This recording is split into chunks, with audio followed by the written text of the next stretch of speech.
ঢাকা ৫ আসনে নির্বাচনী প্রচারণার সবশেষ তথ্য জানাতে যোগ দিচ্ছেন সহকর্মী নাহিদ কামাল।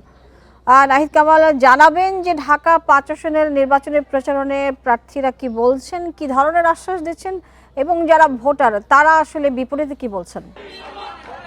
জি, ঢাকা ৫ আসন আসলে ঢাকার প্রবেশদ্বার হিসেবে খ্যাত। এই আসনটিতে বিএনপি, জামায়াত ইসলাম এবং ইসলামী আন্দোলন বাংলাদেশের তিনজন প্রার্থী অনেকটাই হেভিওয়েট প্রার্থী, যে কারণে পুরো এলাকায় কিন্তু আসলে তিন প্রার্থীর প্রচারণার মুখর। আমরা বিএনপির প্রার্থীর প্রচারণায় ছিলাম এর আগে, এখন আছি আসলে জামায়াতের প্রার্থীর প্রচারণায়। জামায়াতের যিনি প্রার্থী আছেন তিনি কিন্তু মানুষকে তার যে ইশতেহার সেসব বাস্তবায়নের কথা বলছেন এবং প্রচারণায় সাধারণ মানুষের কাছে দোরগোড়ায় পৌঁছে যেতে কিন্তু এর মধ্যে আমরা দেখছি তিনি প্রচারণা চালাচ্ছেন। এই মুহূর্তে তিনি আমাদের সাথে আছেন জামায়াতের প্রার্থী কামাল হোসেন। আমরা সরাসরি তার কাছে একটু জানতে চাইবো, আপনি মূলত এই এলাকায় প্রচারণা চালাচ্ছেন, সাধারণ মানুষদেরকে কোন ধরনের প্রত্যাশা দিচ্ছেন এবং কেন মানুষ আপনাকে ভোট দিবে বলে মনে করছেন এই এলাকার মানুষ?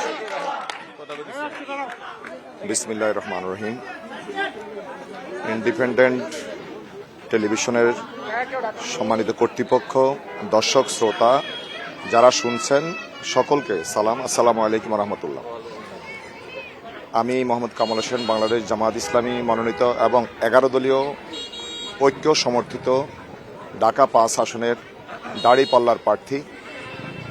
আমাদের এই অঞ্চলে আপনারা জানেন যাত্রাবাড়ি, ড্যামরা এবং কদমতলীর একাংশ নিয়ে আমাদের এই আসন। এখানে বিগত সময়ে যারা নেতৃত্ব দিয়েছে এখানে মূলত আসলে উন্নয়নের ছোঁয়া লাগে নাই।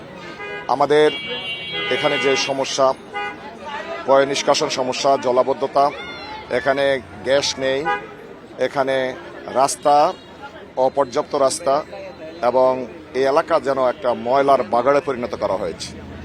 আমাদের এখানে সরকারি কলেজ নেই, হসপিটাল নেই, এখানে একটি খেলার মাঠ নেই। তরুণরা তাদের চিত্ত বিনোদনের জন্য স্বাভাবিক অবস্থায় আমাদের শিক্ষা, সাহিত্য, সংস্কৃতিতে আমরা আবার আসবো আপনার কাছে। মূলত ওনারা যেটি বলছেন, প্রত্যাশা দিচ্ছেন সাধারণ মানুষকে, তার যে ইশতেহার জনদুর্ভোগ কমানো এবং মানুষের যে প্রত্যাশা, সেই প্রত্যাশা অনুযায়ী কাজ করবেন বলে কিন্তু আসলে জামায়াতের যিনি প্রার্থী আছেন তিনি কিন্তু মানুষকে দোরগোড়ায় পৌঁছে এর মধ্যে সেই প্রত্যাশাগুলো দিচ্ছেন। এই ছিল আসলে ঢাকা ৫ আসন থেকে আমার কাছে সর্বশেষ।